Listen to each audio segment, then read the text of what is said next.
Hello সবাইকে। আচ্ছা, একটু কল্পনা করুন তো, আপনি একটি জার্মান ভাষাভাষী দেশে পা রেখেছেন এবং সেখানকার মানুষের সাথে কথা বলার চেষ্টা করছেন। ব্যাপারটা বেশ রোমাঞ্চকর, তাই না? আমাদের আজকের এই আয়োজনে সোর্স ম্যাটেরিয়ালে দৈনন্দিন জীবনে ব্যবহৃত 400টি জার্মান বাক্যের একটি বিশাল তালিকা রয়েছে। তবে চিন্তার একদম কোনো কারণ নেই। আজকের এই বিশ্লেষণে আমরা সেই বিশাল তালিকা থেকে একদম ছেকে শুধু সবচেয়ে প্রয়োজনীয় বাক্যগুলো বের করে এনেছি, যেগুলো বাস্তব জীবনে আপনার পদে পদে কাজে লাগবে। তো চলুন এক নজরে দেখে নিই আজ আমরা কি শিখতে যাচ্ছি।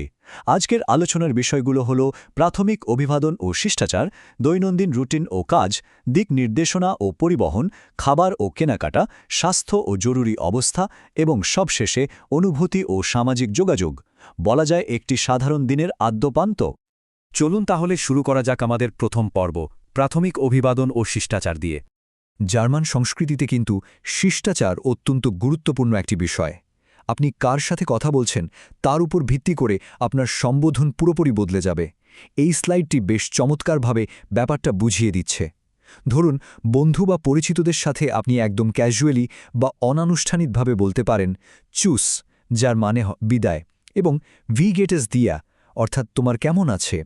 কিন্তু অপরিচিত ব্যক্তি বা অফিসে আনুষ্ঠানিকভাবে কথা বলার সময় আপনাকে বলতে হবে আফ ভিদাজেইন এবং ভি গেটেস ইনেন, অর্থাৎ আপনার কেমন আছে। পরিস্থিতি বুঝে সঠিক অভিবাদনটি বেছে নেওয়াটা জার্মানিতে সম্মানের একটি বড় লক্ষণ। অভিবাদন তো হল, এবার আসি আমাদের দৈনন্দিন রুটিন ও কাজের কথায়। সকালের রুটিনটা সাধারণত ঠিক এভাবেই শুরু হয়, তাই না? চলুন জার্মান ভাষায় ধাপগুলো মিলিয়ে নিই। ধাপ 1, ইশ স্টিহে আউফ, আমি উঠি। এরপর ধাপ 2, ইশ দুশে, আমি শাওয়ার নিই। তারপর ধাপ 3, ইশ ফুইস্টুকে, আমি নাস্তা করি। এবং সবশেষে ধাপ 4, ইশ গেহেত সুর আর বাইট, আমি কাজে যাই। এই একদম সহজ বাক্যগুলো দিয়ে কিন্তু আপনি খুব সহজেই আপনার প্রতিদিনের কাজের একটা সুন্দর বিবরণ দিতে পারবেন। এর পরের বিষয়টি হল দিক নির্দেশনা ও পরিবহন।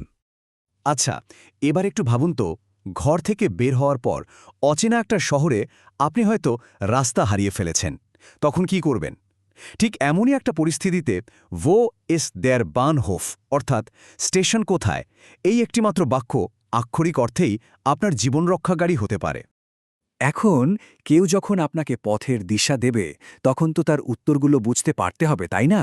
দিকনির্দেশনার ক্ষেত্রে জার্মানরা সাধারণত খুব ছোট এক শব্দের উত্তর দিতে পছন্দ করে, যেমন লিঙ্কস মানে বামে, রেখস মানে ডানে, গেরাদাউস মানে একদম সোজা।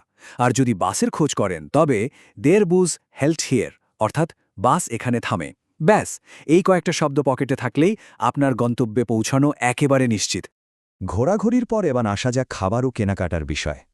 দুপুরবেলা হাঁটতে হাঁটতে চমৎকার কোনো জার্মান বেকারি বা দোকানে ঢোকার পর আপনি কি বলবেন? এই একটিমাত্র বাক্য হল জার্মানিতে অত্যন্ত নম্রভাবে যে কোনো কিছু অর্ডার করার একদম গোল্ডেন কি বা চাবিকাঠি। ইস মস্তিপিতে মানে হলো আমি ড্যাশ চাই দয়া করে। এর সাথে আপনি কফি, রুটি বা ট্রেনের টিকিট যাই হোক না কেন, শুধু কাঙ্ক্ষিত শব্দটি বসিয়ে দিলেই কাজ হয়ে যাবে। এটা সত্যি জাদুর মতো কাজ করে। আর এই স্লাইডের সবচেয়ে মজার বিষয়টা হলো, মাত্র এই 4টি বাক্য দিয়েই কিন্তু আপনি একটি রেস্তোরাঁ বা দোকানে কেনাকাটার পুরো প্রক্রিয়াটি সেরে ফেলতে পারবেন। ডিসপাইজে কার্টে বিটে বলে মেনু কার্ড চাইতে পারেন। দাম জানতে চাইলে বলবেন ভি ফিল কস্টের দাস। খাওয়া শেষে ডিরেশনুং বিটে বলে অনায়াসেই বিল চাইতে পারেন। আর দোকানে কোনো পোশাক কেনার সময় সাইজ ছোট করার দরকার হলে বলতে পারেন হাবেন জি দাস ক্লাইনা, অর্থাৎ আপনার কাছে এর ছোট সাইজ কি আছে। এবার আমরা একটু সিরিয়াস কিন্তু অত্যন্ত জরুরি একটি বিষয়ে কথা বলবো, স্বাস্থ্য ও জরুরি অবস্থা। ভ্রমণের সময় বা বিদেশে থাকার সময় নিজের শারীরিক অসুস্থতার কথা ঠিকমতো বুঝিয়ে বলার প্রস্তুতি থাকাটা কিন্তু সবচেয়ে বেশি জরুরি। এই বাক্যটি তাই খুব মনোযোগ দিয়ে মনে গেঁথে নেওয়া দরকার। ইশ ব্রাউখা আইনেন আর্টস, আমি আবার বলছি ইশ ব্রাউখা আইনেন আর্টস, অর্থাৎ আমার ডাক্তার দরকার। নিজের বা অপরের নিরাপত্তার জন্য এই বাক্যটি স্পষ্টভাবে উচ্চারণ করতে পারাটা আসলেই অত্যন্ত গুরুত্বপূর্ণ। ডাক্তারের কাছে বা ফার্মেসিতে গিয়ে আপনার লক্ষণগুলো বোঝাতে এই বাক্যগুলো দারুণ কাজে লাগবে। এইখ বেন খাং মানে আমি অসুস্থ। এই হাবে কফ স্মার্টসন মানে আমার মাথা ব্যথা করছে। মেয়া এস্ট শ্লেষ্ট অর্থাৎ আমার খারাপ লাগছে বা বমি বমি ভাব হচ্ছে। আর এর মধ্যে সবচেয়ে কার্যকর বাক্যটি হল এস্টুট হিয়াভে, যার মানে এখানে ব্যথা করছে। আপনার শরীরের নির্দিষ্ট জায়গায় আঙুল দিয়ে দেখিয়ে শুধু এই বাক্যটি বললে ভাষার সব বাধা পেরিয়ে খুব সহজেই আপনি আপনার সমস্যাটি বুঝে ফেলতে পারবেন। দিনের শেষ ভাগে চলে এসেছি আমরা। এবার দেখব অনুভূতি ও সামাজিক যোগাযোগের বিষয়গুলো। পরিবেশটাকে এবার একটু হালকা করা যাক। যে কোনো কথোপকথন সাবলীল রাখতে এবং একটা বন্ধুভাবাপন্ন পরিবেশ তৈরি করতে স্থানীয়রা সবসময় এই ইতিবাচক বাক্যগুলো ব্যবহার করে থাকেন। কেউ আপনাকে ধন্যবাদ দিলে অনায়াসেই বলতে পারেন খাইন প্রবলেম বা কোনো সমস্যা নেই। অবস্থা জানতে আলেস ক্লার বা সব ঠিক আছে তো। কোনো কিছু ভালো লাগলে সুপার বা টাসেস ঠোল, যার মানে এটা অসাধারণ। আর নিজের পছন্দ বোঝাতে বলতে পারেন তাস্কি ফেল্ট মিয়া, অর্থাৎ এটা আমার পছন্দ।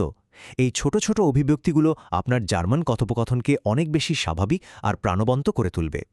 আমরা আজকের এই আয়োজনের একেবারে শেষে চলে এসেছি, আর শেষ করতে চাই এই চমৎকার প্রশ্নটি দিয়ে, ওয়াস মাকস ডু হয়তে, অর্থাৎ আজ কি করছেন। এতক্ষণ আমরা জার্মান ভাষার যে প্রয়োজনীয় কাঠামো এবং বাক্যগুলো দেখলাম তা আজই নিজের মনে বা পরিচিত কারোর সাথে বাস্তব জীবনে প্রয়োগ করার চেষ্টা করে দেখতে পারেন। কারণ নতুন ভাষা তো শুধু বইয়ের পাতায় আটকে রাখার বিষয় নয়, এটি মানুষের সাথে সংযোগ স্থাপনের সবচেয়ে শক্তিশালী একটা মাধ্যম। তো এই 400 বাক্যের তালিকা থেকে শেখা আজকের প্রথম জার্মান শব্দটি দিয়ে আজ কার সাথে কথা বলা হচ্ছে। শিখতে থাকুন আর নতুন ভাষায় নিজেকে প্রকাশ করার এই দারুণ আনন্দ উপভোগ করুন।